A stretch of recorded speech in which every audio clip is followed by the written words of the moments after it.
left, and they need 9 wins. It's going to be hard, but I think the biggest news of the day is Caps' new haircut.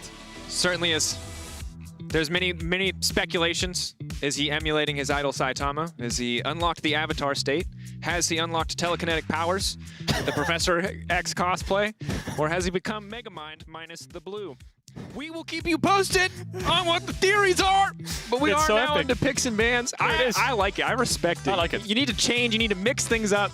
That's what you got to do. And speaking of mixing things up, Maybe he's unleashed now. he might be the hair holding him back like a training weight. On his head.